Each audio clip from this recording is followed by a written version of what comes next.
a true 90s phenomenon with well over 80 million units sold since its release in 1996. The Tamagotchi does in fact have a relatively positive history, having influenced gaming as we know it today with its real-time mechanic. But of course there are some more notable points of interest in its past. I'm sure the majority of us are already aware, but for those of us that are new to the 90s, 2000s virtual pet scene, let's get you up to speed. The humble Tamagotchi is a small, egg-shaped electronic toy, displaying a simple pixel grid screen with 3 little round buttons set below it. The shell is home to a cute animated alien creature that the user needs to feed, play with, and scoop the many virtual poops of. The most commonly cited controversy surrounding the Tamagotchi was the potential impact concerned parents thought it might have on their children.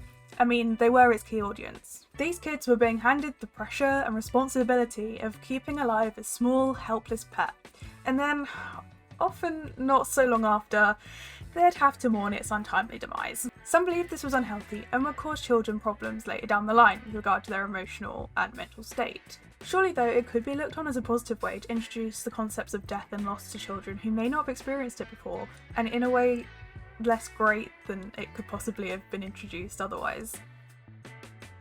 On the topic of Tamagotchi demises, it's time to turn our attention to a rather unexpected location on the Tama timeline, a pet cemetery in Cornwall, England. This was a pet cemetery like no other.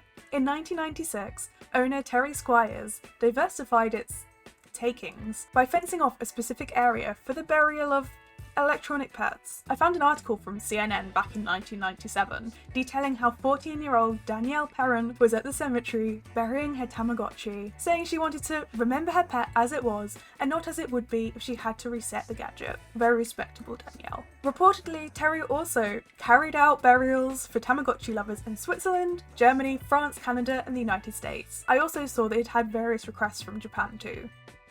As with many popular toys and games, the Tamagotchi certainly had its fair share of brand collabs. However, there are several notable additions right from early on in its history. Interesting mentions include the Moridi Hacken Forestgotchi, I apologise for any of my pronunciations here by the way, which is the bug Tamagotchi, the Santa Clauchi, you raise Santa, and I wish I could get my hands on one of these, but I've looked them up and they're incredibly expensive. But the Devil Gotchi, which I've heard of the Angel Gotchi, but there's also the Devil Gotchi, and I'm sold. It's beautiful. I've also recently heard that there's going to be a BTS Tamagotchi, but I don't know how legit that is.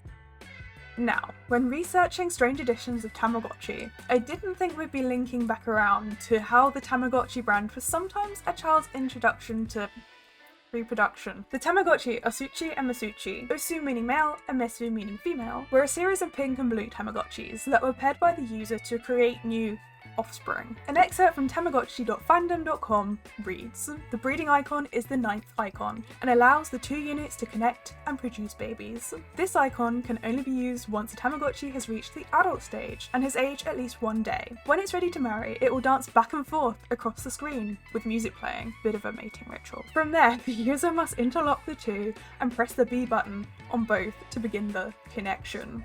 If the connection is successful, the 2 units will beep again, and the word OK will appear beside them. Pressing the B button one more time will begin the breeding animation. The 2 units must remain connected throughout the breeding process. The 2 babies born will always be the same, and which species a baby is born is determined by what its parents were. Once the animation is complete and the baby has appeared on both units, it's safe to disconnect them." I think it's also interesting to note here that the Tamagotchi brand heavily relied upon stereotypical gender roles. A typically cute creature that needs to be nurtured and cared for, heavily pushed towards girls. Eventually, Bandai wanted to replicate the success in the market of boys' toys, and so Digimon was born. Now, here's a final thought to consider. Did owning Tamagotchis as a child conveniently prime us for the world of social media? Is it merely a coincidence that there's little distinction between racing to tend to an attention-grabbing, beeping virtual pet versus tending to the demands of social media users on a more modern handheld device? For the most part, we've seen neither of these in real life.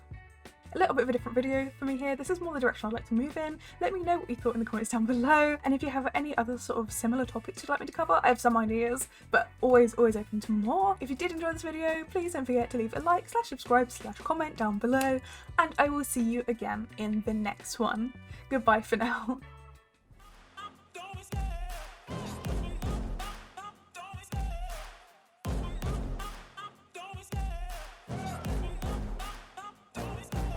love the